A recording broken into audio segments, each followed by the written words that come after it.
From MTN News, this is Montana This Morning. It's been a tough summer here in Cook City, and many small businesses struggled to make it through the summer after historic flooding closed off the nearby entrance to Yellowstone National Park. I'm John Shear, and coming up, we're going to hear from some of those business owners about why this winter is so important. I'm Jolie Salee in Bozeman, where a new building project has begun in a very historic spot. As Bozeman grows, I found out how residents feel about historic areas being affected. Well, good morning and happy Monday, Southwest Montana. A lovely start to our week. Chet Lehman, Matt Elwell with you here. That's not the lovely start to the week. The weather's the lovely start. It isn't you and me, it's the weather. No, that's for sure. It's not.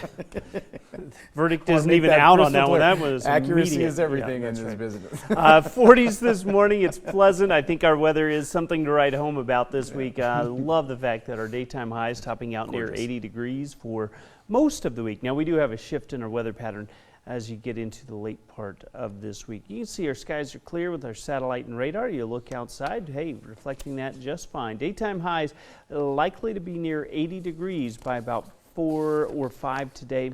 Sensational setup. We'll talk about those changes heading our direction from the weather patio coming up in just a few minutes. All right, thank you, Matt. Yellowstone National Park has fewer than 20 days to meet its own deadline to reopen flood-ravaged northern roads. TN's John Shear joins us live this morning from Gardner, where he has the latest on progress to get those roads open on time. John? Good morning, Chet. You know, we've just got first light starting to peek over the mountains here to the east, and it's a beautiful day.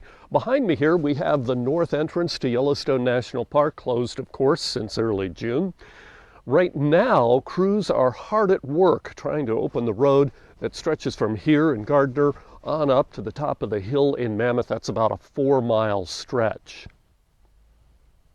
October 15th is the promised opening day, but it's not a sure bet. We set a very aggressive target, and I think people need to understand that this is not easy. But also not impossible. The 15th is still doable. We've always said we'll continue to do work after the 15th, but we want to make sure it's safe. The undertaking is massive.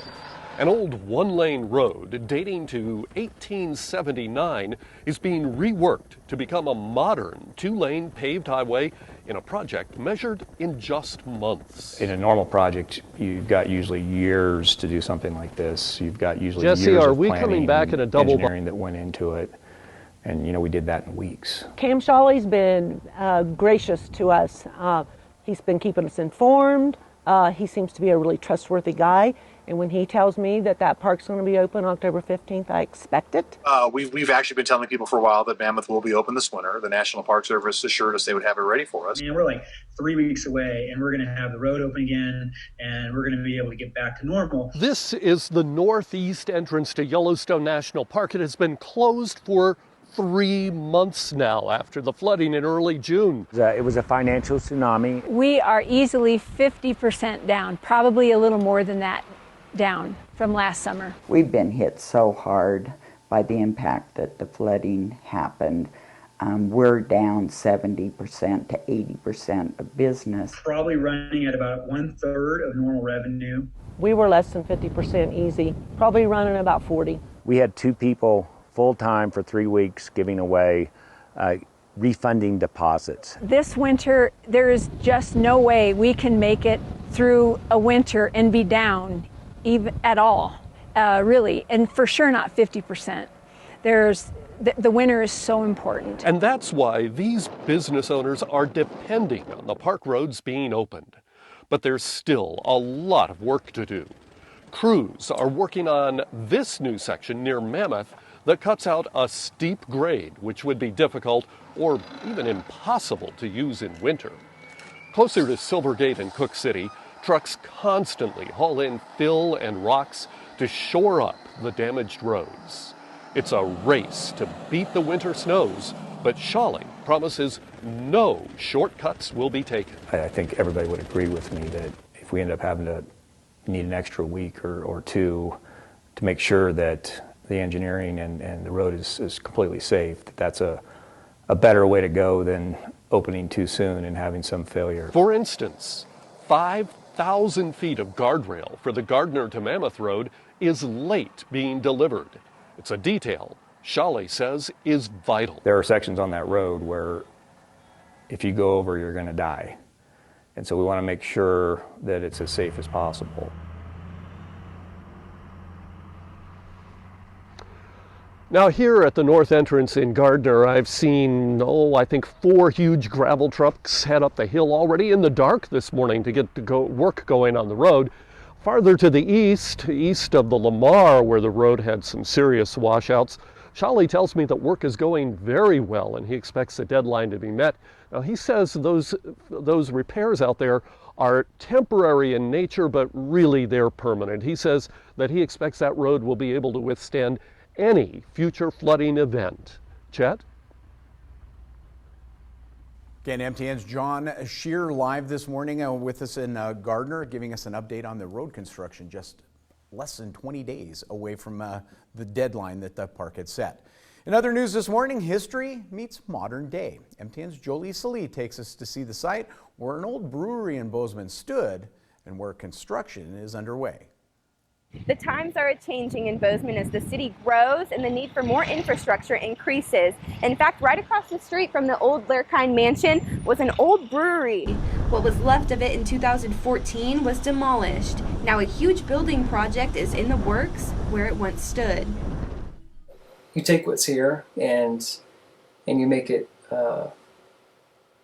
usable, right? You repurpose it. And sometimes you can do it, sometimes you can't.